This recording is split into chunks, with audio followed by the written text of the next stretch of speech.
जब भी हमने इंडियन सिनेमा की बात की है तो एक ही नाम दिमाग में आता है, बॉलीवुड। लेकिन ये बॉलीवुड अब मूवीज के लिए कम और मीम मटेरियल ज्यादा बनता जा रहा है। कि कुछ टाइम पहले नॉर्थ इंडिया में साउथ के एक्टर्स मीम मटेरियल हुआ करते थे। बॉलीवुड के पास सब कुछ था, अच्छे एक्टर्स, कल्चर, फाइनेंस। लेकिन हुआ क्या, बॉलीवुड ने इसका मिसयूज करना शुरू कर दिया। पब्लिक के सेंटिमेंट्स के साथ खेलना शुरू कर दिया। हमारे धर्म का मजाक बनाया गया और फिर इनका पाकिस्तान के लिए प्यार। और अब अगर बॉलीवुड मीम मटेरियल बन चुका है तो आखिर रूल कौन कर रहा है? Of course south cinema. South industry is ruling the whole Indian cinema. उन्होंने बोला कि आपसे संभाले जा नहीं रहे ये लोग तो हम संभाल लेते हैं।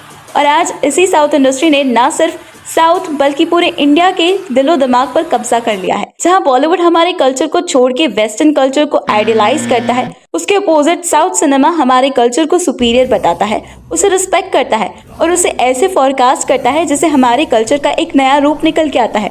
और ये ऑलमोस्ट हर मूवी में दिखाया जाता है, respect towards our culture. 80s, 90s और 2000 में जब बॉलीवुड राज करता था तब उसका मोटिव था लोगों को एंटरटेन करना, रिलेटेबल कंटेंट बनाना। पहले जब मूवीज को रेट किया जाता था तो वो ऐसे किया जाता था कि इस मूवी में एक्शन है, ड्रामा है, रोमांस है, कॉमेडी है, इन सब का ब्लेंड हमें एक सिंगल मूवी में मिल जाता था। पहले साउथ के एक्टर्स जैसे रजनीकांत, कमल हसन, श्रीदेवी ये बॉलीवुड में काम करने आया करते थे। जैसे कमल हसन की एक दूजे के लिए। बॉलीवुड जैसे जैसे वर्ल्ड वाइड अपनी जगह बनाता गया वो अपने ग्राउंड्स को भूल गया।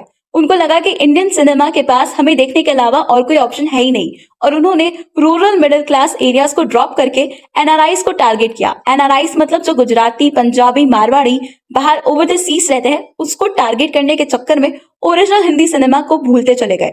और ऐसे एनआरआईज को टारगेट करते करते बहुत सी मूवीज बनाई गई है। फिर जैसे स्टूडेंट ऑफ द ईयर, कई सारी मूवीज है। बॉलीवुड जैसे जैसे सक्सेस पे चढ़ता गया वो अपने गोल से दूर होता गया। उसका गोल था लोगों को एंटरटेन करना और वो देने लगा ज्ञान about people sentiments. Anti Hindu element को लाया गया। पीके जैसी मूवी हो या फिर ओ माय गॉड हो। आपको पता है एप्पल की एक पॉलिसी है कि कोई भी विलन ना उसके फोन नहीं यूज कर सकता। मूवीज में नेगेटिव इमेज बनती है और बॉलीवुड में विलन्स भगवान के भक्त और मिशन मंगल में स्ट्रेटेजिकली इस्लाम को प्रमोट किया जा रहा है। हिंदुओं के त्योहारों पर ज्ञान देना, ये सारे ज्ञान आपको रमजान पे, ईद पे सुनने को नहीं मिलेंगे कभी भी। बिना सर के मूवी बना नहीं सकते ना, क्योंकि प्लीज मेरी सांस को बेरोक रखिए। दिवाली पे पटाखे स्किप कीजिए।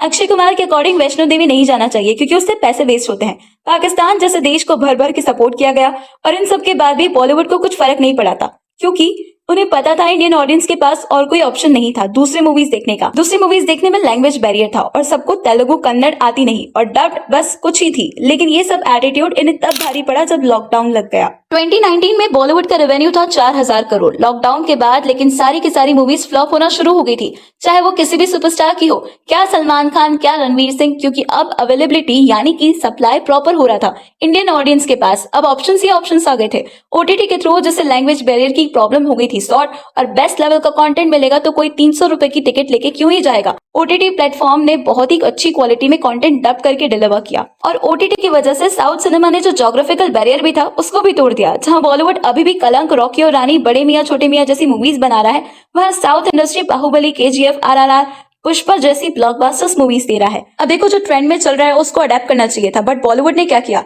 उल्टा अपनी ऑडियंस को इंसल्ट करना शुरू कर दिया। करीना कपूर ने कहा हमारी मूवीज नहीं पसंद आ रही है तो मत देखो। कौन फोर्स कर रहा है? आमिर खान भी नहीं पसंद आ रही है मत देखो। किसी को फिल्म पसंद नहीं आई है तो उसे नहीं देखनी। अनुराग कश्यप और तापसी पन्नू तो खुद बोल रहे हैं हमारी मूवी को बॉयकॉट करो। और नेटिजन्स ने इनकी बातों को इतना सीरियसली ले लिया कि आलिया भट्ट को खुद की मूवी की टिकट अब खुद खरीदनी पड़ रही है। बॉलीवुड को योगी आदित्यनाथ से मदद मांगनी पड़ रही है कि ये ट्विटर पे बॉयकॉट ट्रेंड चल रहा है, इसको कैसे रोके। एंड ओवर दिस लोग साउथ से बहुत इन्फ्लुएंस्ड है क्योंकि दे रिस्पेक्ट आवर कल्चर। फिर उनका केजीएफ फेम, यश का जमीन पे बैठ के खाना खाना हो या फिर उनका रहन सहन और ट्रेडिशंस को फॉलो करना, अब उन्हें सपोर्ट कर रहे हैं। और यही रीजन है कि बॉलीवुड आज खत्म हो चुका है और साउथ इंडस्ट्री रूल कर रहा है। डायरेक्टर एसएस राजामौली जो कहते हैं, आई थिंक वो पूरे साउथ की ही आइडियोलॉजी है। Rajamouli says audience are giving us hard earn money, so always try to hit every emotion, they should be satisfied. So that's all for today. अगर वीडियो अच्छी लगी तो प्लीज लाइक, शेयर और सब्सक्राइब जरूर करें।